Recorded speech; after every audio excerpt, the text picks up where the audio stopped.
Hello दोस्तों, क्या हाल है आप सबका। तो आज से हम स्टार्ट करने वाले हैं महेश कुमार वर्णवाल के द्वारा लिखी गई इतिहास की बुक को। इसकी सीरीज़ को हम लेकर चलेंगे। इसमें डेली हम एक चैप्टर कंप्लीट करेंगे और धीरे धीरे करके हम इस बुक को बहुत ही अच्छे से पूरी कवर करेंगे। ठीक है, जो भी बच्चे कंपटीशन एग्जाम की तैयारी करते हैं उन बच्चों के लिए यह पुस्तक बहुत ही लाभदायक है, क्योंकि यहाँ से बहुत से क्वेश्चन पूछे जाने की एज इट इज़ पूरी संभावना रहती है। तो जिन बच्चों के पास यह बुक अवेलेबल नहीं है उन बच्चों के पास भी एक सुनहरा मौका है इस बुक को करने का, क्योंकि इस बुक में हम एक एक चैप्टर को एक एक लाइन को पूरे अच्छे से कवर करेंगे और उनको समझेंगे।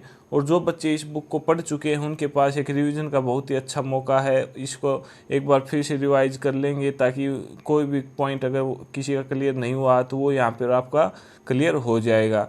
तो आज से हम इस सीरीज़ को स्टार्ट करेंगे। डेली हम इसका एक चैप्टर कंप्लीट करेंगे, धीरे धीरे करके इस पूरी बुक को कंप्लीट करेंगे। ठीक है, तो चलिए स्टार्ट करते हैं। आज आता है हमारा सबसे पहले इतिहास एक परिचय। ठीक है, इसमें सबसे पहले आता है इतिहास एक परिचय। आज इसमें हम देखेंगे कि इतिहास को कितने भागों में बांटा गया है और किस प्रकार उसमें हम कौन सी सदी से लेकर कौन सी सदी तक का काल हम किस में पढ़ते हैं और कौन सी सदी से कौन सी सदी तक का काल हम किस नाम से जानते हैं। तो वो सब बातें इसमें बताई गई हैं। इसमें हम अच्छे से कंप्लीट करेंगे धीरे धीरे करके। तो आप आराम से हमारे साथ बने रहिए और धीरे धीरे हम इसको बहुत ही अच्छे से कंप्लीट करेंगे। तो चलिए स्टार्ट करते हैं। सबसे पहले आता है कि इतिहास को कितने भागों में बांटा गया है। तो इतिहास को इसने 3 भागों में बांटा है। सबसे पहले आता है आपका प्रागैतिहासिक काल, उसके बाद आता है आद्य ऐतिहासिक काल और उसके बाद ऐतिहासिक काल। ठीक है, तो हम पढ़ेंगे प्रागैतिहासिक काल में इसको 3 भागों में बांट दिया। प्रागैतिहासिक काल को पुरापाषाण काल, मध्य पाषाण काल और नवपाषाण काल के रूप में। ठीक है, तो पुरापाषाण काल को पढ़ते हैं हम अज्ञात काल से 9000 ईस्वी पूर्व तक। ठीक है, पुरापाषाण काल में पढ़ेंगे इस समय में जो जो घटनाएं घटी थी वो क्या कहलाएंगी कि आपकी पुरापाषाण काल में घटित हुई हैं। उसके बाद आता है आपका मध्य पाषाण काल। मध्य पाषाण काल में हम पढ़ेंगे 9000 ईस्वी पूर्व से 4000 ईस्वी पूर्व तक में जो भी घटनाएं घटी हैं वो हमारे कौन से काल में कहलाएंगी, मध्य पाषाण काल में। उसके बाद आता है आपका नवपाषाण काल। नवपाषाण काल में हम पढ़ेंगे 4000 ईस्वी पूर्व से लेकर 2500 ईस्वी पूर्व तक की जो भी घटनाएं उसमें घटी हैं वो भी हम करेंगे किसमें, नवपाषाण काल में। ठीक है, तो ये हो गया आपका प्रागैतिहासिक काल। ठीक है, तो उसके बाद आता है आपका आद्य ऐतिहासिक काल। उसमें हम पढ़ेंगे कि इसको 2 भागों में बांटा गया है, सिंधु घाटी सभ्यता और वैदिक सभ्यता।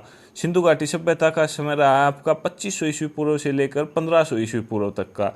ठीक है, ये समय जो रहा है वो आपका सिंधु घाटी सभ्यता का रहा है। उसके बाद पढ़ते हैं हम वैदिक सभ्यता। वैदिक सभ्यता का कार्यकाल कितना रहा है, 1500 ईस्वी पूर्व से 600 ईस्वी पूर्व तक का। ठीक है, तो वैदिक सभ्यता को फिर इसने 2 भागों में बांट दिया। ठीक है, तो इसमें हम पढ़ेंगे वैदिक सभ्यता को 2 भागों में बांटा है। तो वह आपका ऋग्वैदिक काल और उत्तर वैदिक काल। ऋग्वैदिक काल है हमारा 1500 ईस्वी पूर्व से 1000 ईस्वी पूर्व तक का ऋग्वैदिक काल कहलाता है। उसके बाद का जो समय है उत्तर वैदिक काल, जो कि 1000 ईस्वी पूर्व से 600 ईस्वी पूर्व तक का है। ठीक है, तो ये हो गया आपके वैदिक सभ्यता का। उसके बाद आते हैं हम ऐतिहासिक काल में। ठीक है, ऐतिहासिक काल में पढ़ते हैं। ऐतिहासिक काल को इसने बांट दिया 4 भागों में, 3 भारत की और 1 आधुनिक विश्व का। ठीक है, तो 3 भागों में बांटा है। तो एक सबसे पहले आ गया प्राचीन भारत, उसके बाद मध्यकालीन भारत, उसके बाद आधुनिक भारत और उसके बाद आधुनिक विश्व। ठीक है, तो इसमें प्राचीन भारत में हम पढ़ेंगे इसका टाइम पीरियड रहा है हमारा 600 ईस्वी पूर्व से 712 ईस्वी तक का। ठीक है, 600 ईस्वी पूर्व से 712 ईस्वी तक का कार्यकाल कौन सा रहा है, प्राचीन भारत का। इसमें हम पढ़ेंगे प्राचीन भारत में महाजनपद काल 6ठी शताब्दी ईस्वी पूर्व में। उसके बाद मगध साम्राज्य 600 ईस्वी पूर्व से 300 ईस्वी पूर्व तक रहा। उसके बाद हम पढ़ेंगे मौर्य साम्राज्य। मौर्य साम्राज्य का कार्यकाल रहा 323 ईस्वी से 184 ईस्वी पूर्व तक, एवं संगम काल जिसमें चेर, पांड्य और चोल पढ़ेंगे। ठीक है, उसके बाद आता है आपका मौर्योत्तर काल। मौर्योत्तर काल का टाइम पीरियड रहा आपका 184 ईस्वी पूर्व से 313 ईस्वी तक का। उसके बाद आएगा आपका गुप्त साम्राज्य। गुप्त साम्राज्य के बारे में पढ़ेंगे जो जिसका कि टाइम पीरियड है 319 ईस्वी से 550 ईस्वी तक का।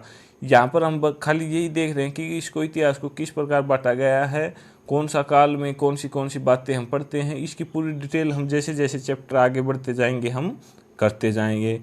उसके बाद आएगा आपका गुप्त साम्राज्य के बाद हर्षवर्धन काल। हर्षवर्धन काल रहा है आपका 606 ईस्वी से 647 ईस्वी तक का, ठीक है। उसके बाद आ गया आपका यहाँ पे मध्यकालीन भारत। मध्यकालीन भारत को इसने बांट दिया दो भागों में, पूर्व मध्यकालीन और उत्तर मध्यकालीन में। पूर्व मध्यकालीन में हम पढ़ेंगे इसका टाइम पीरियड तो 8वीं से 12वीं शताब्दी के बीच पूर्व मध्यकालीन, और 12वीं से 18वीं शताब्दी के बीच का उत्तर मध्यकालीन, ठीक है। पूर्व मध्यकालीन में हम पढ़ेंगे उत्तर भारत में राजपूत, पाल और गुर्जर प्रतिहार के बारे में। दक्कन में पढ़ेंगे हम चालुक्य, पल्लव और राष्ट्रकूट के बारे में। उसके बाद दक्षिण भारत में हम पढ़ेंगे चेर, पांड्य, चोल और शाही चोल के बारे में, 9वीं से 12वीं शताब्दी के जो बीच में रहे हैं उनके बारे में, ठीक है। उसके बाद हम पढ़ेंगे उत्तर मध्यकालीन में हम पढ़ेंगे उत्तर 12वीं से 18वीं शताब्दी तक का टाइम पीरियड रहा है। उत्तर भारत में पढ़ेंगे हम दिल्ली सल्तनत के बारे में और चौहान और मुगलों के बारे में, ठीक है। उसके बाद हम पढ़ेंगे दक्कन में विजयनगर और बहमनी साम्राज्य के बारे में।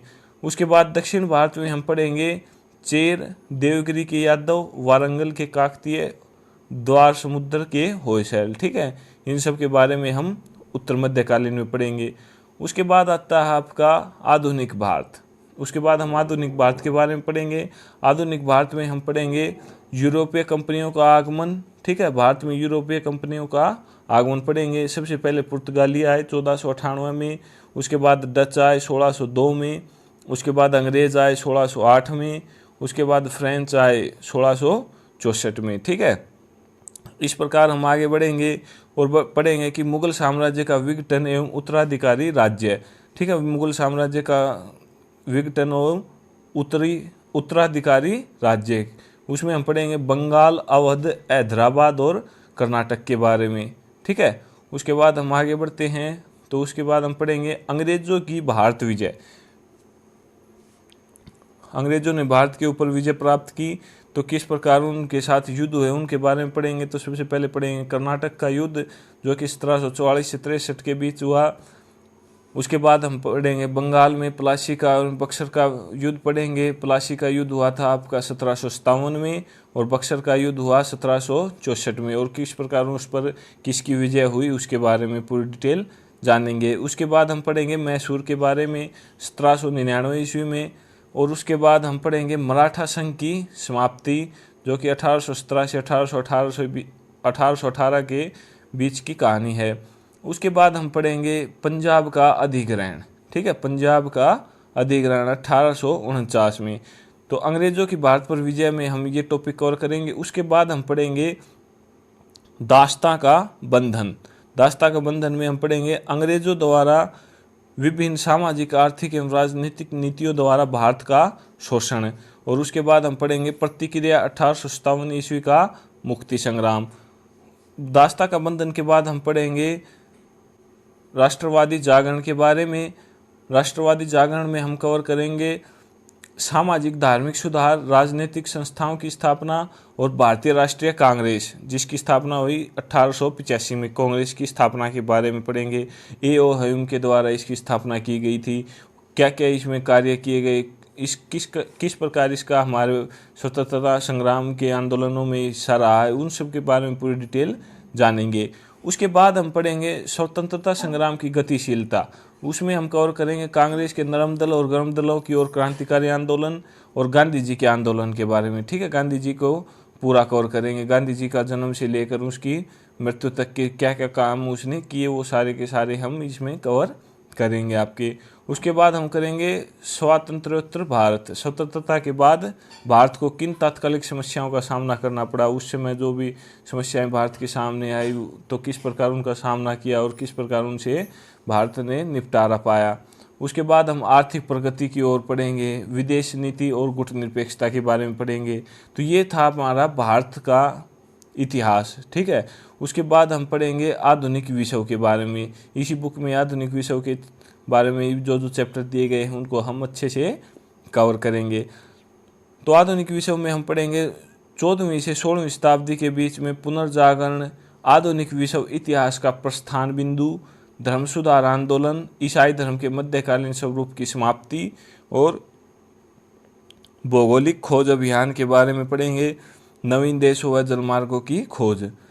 उसके बाद हम पढ़ेंगे 1750 ईस्वी से लेकर 1900 के बीच में जो घटनाएं घटी, जो क्रांतियां हुई हैं उनके बारे में। तो सबसे पहले आता है आपका औद्योगिक क्रांति, इंग्लैंड से प्रारंभ व अन्य देशों में किस प्रकार फैली उसके बारे में। उसके बाद हम पढ़ेंगे अमेरिकी क्रांति 1776 से 1783 तक चली, ठीक है। विश्व के प्रथम आधुनिक गणतंत्र की स्थापना पढ़ेंगे इसी में। उसके बाद फ्रांसीसी क्रांति पढ़ेंगे, 1789 में हुई, मानवाधिकारों की घोषणा की गई। उसके बाद हम कवर करेंगे राष्ट्रवाद का उभार, जर्मनी व इटली का एकीकरण 1870 ईस्वी में, ठीक है। ये हम पढ़ेंगे 1750 से 1900 के बीच में जो घटनाएं घटी हैं उन सबको पढ़ेंगे, ठीक है। उसके बाद हम आएंगे 1900 से लेकर 1950 ईस्वी तक की जो भी घटनाएं विश्व में घटी हैं उनके बारे में। तो सबसे पहले जो बड़ी घटना घटी वो थी हमारी प्रथम विश्व युद्ध, जो कि चला 1914 से लेकर 1918 तक।